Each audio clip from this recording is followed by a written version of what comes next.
Welcome to the dark side of storytelling, where every story is full of thrillers and mysteries. From chilling tales to thrilling encounters, our corner of the internet is here to haunt your nights and captivate your curiosity. In order to keep Christmas thrilling, today I bring you a chilling Christmas story. If you are ready to embrace the fear, like this video and share the thrills with others. With that, let's start today's story in the narrator's voice. Last Christmas, I gave you my heart, but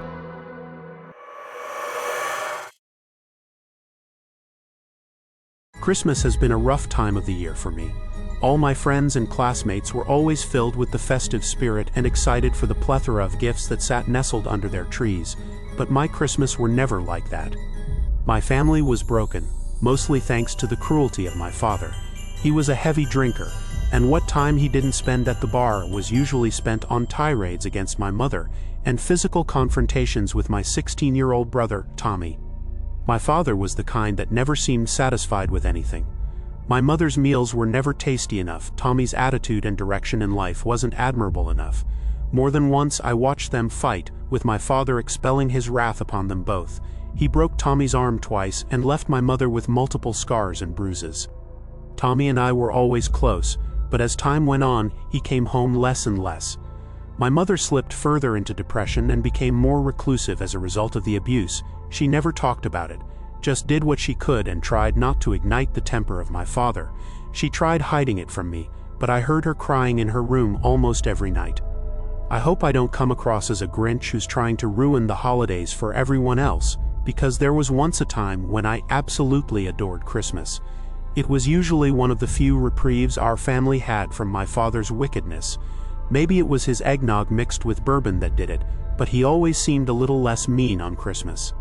Growing up, my mother had told me all about the legend of jolly old Santa Claus, a plump, red-nosed man who rode on a magical sleigh driven by stags and brought people presents. It may sound dumb, but that story filled me with hope. My family had always been pretty poor, and the idea that there was a man out there who dedicated one night of the year to distribute gifts out of the kindness of his heart really inspired me. Every year I would write him a letter, usually asking for some toy or the latest gadget that all the kids at school were getting. My 7th Christmas was different though.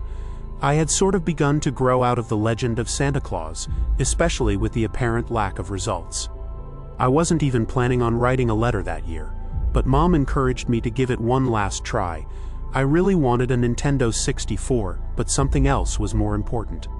For years I had watched my mother suffer at the hands of my father, and as a young boy who could do nothing about it, it really hurt me. I knew it was wrong, and so I asked Santa for help.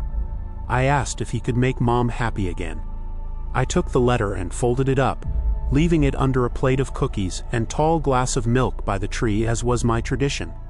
"You still believe in that horse shit, do ya?"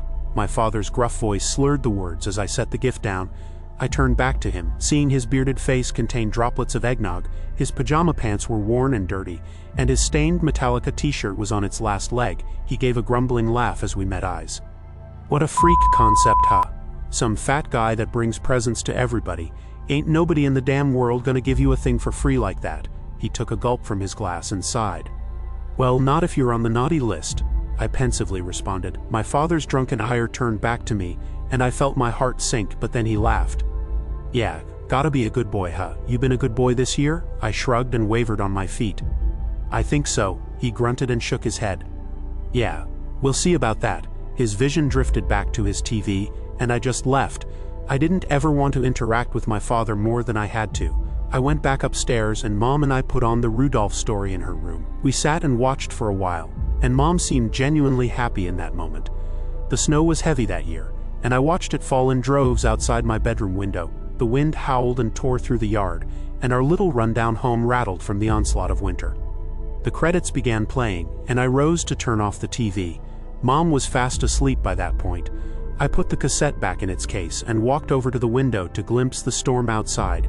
It was almost hypnotizing the way it fell and blanketed everything so evenly. I stood there for a while, just watching it. The houses on the street were lit in a flamboyant display of red, green, and yellow lights. and all the occupants nestled in for the night in anticipation of the coming Christmas morning.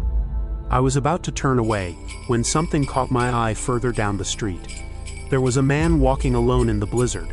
The snowfall was so heavy that I could barely even see him at first. As he drew nearer, I got a better sight. He was wearing a red coat and matching pants with fluffy white fur around his wrists, ankles, and running down the center of his chest.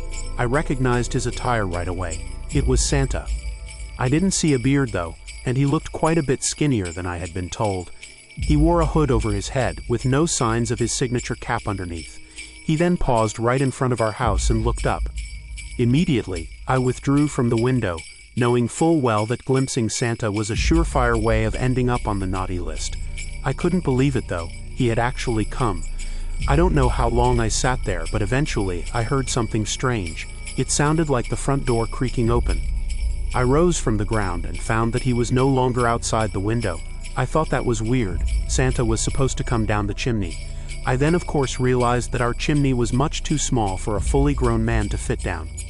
I heard his footsteps echo from the floor below, and despite knowing it was a bad idea, I decided I had to get a closer look. As carefully as I could, I pushed the door to my room open and tiptoed my way to the top of the stairs. That's when I saw him. He had his back turned to me, facing the tree with something in his hands.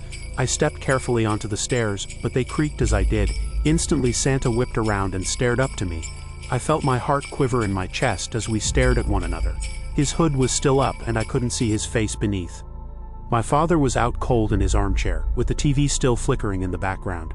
Santa set down what was in his hands and turned fully to face me.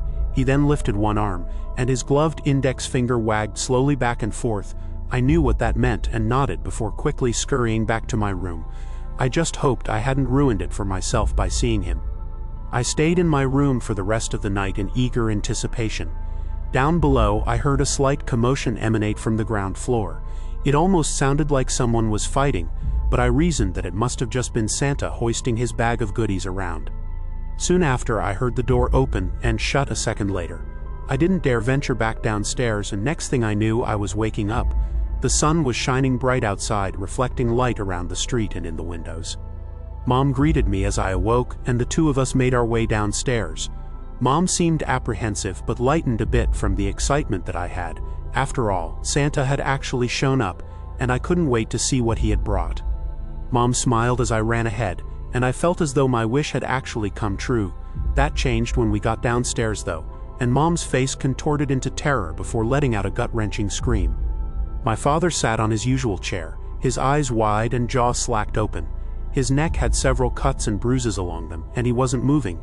He didn't even wake up when Mom screamed. Mom panicked and dialed 911, but there was never any hope of saving him. Mom tried shooing me out of the room, but not before I saw what was by the tree. The cookies and milk were gone, and in their place was an envelope and box wrapped with red and green Christmas paper.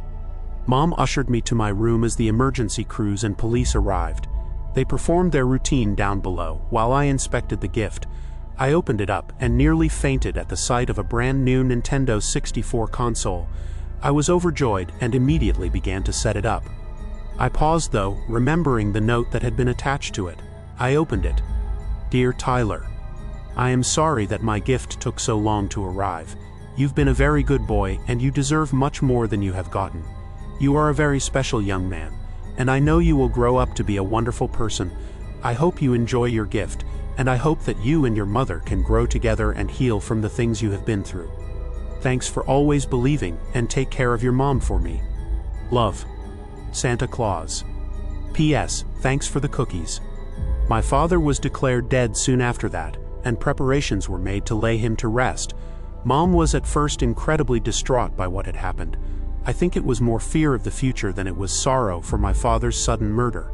That's how I read it anyways. Mom managed to find a good job soon after that, and she and I worked to rebuild our lives together. It took her a while, but eventually my wish did come true. Mom began to smile again. My older brother Tommy never came back home, and at first I didn't understand why. He was my best friend, and I missed him dearly. I held on to that letter from Santa and still have it to this day. Many years later, I found something in an old box of my brother's belongings. It was one of his journals, and his handwriting looked remarkably similar to the note that Santa had left all those years ago.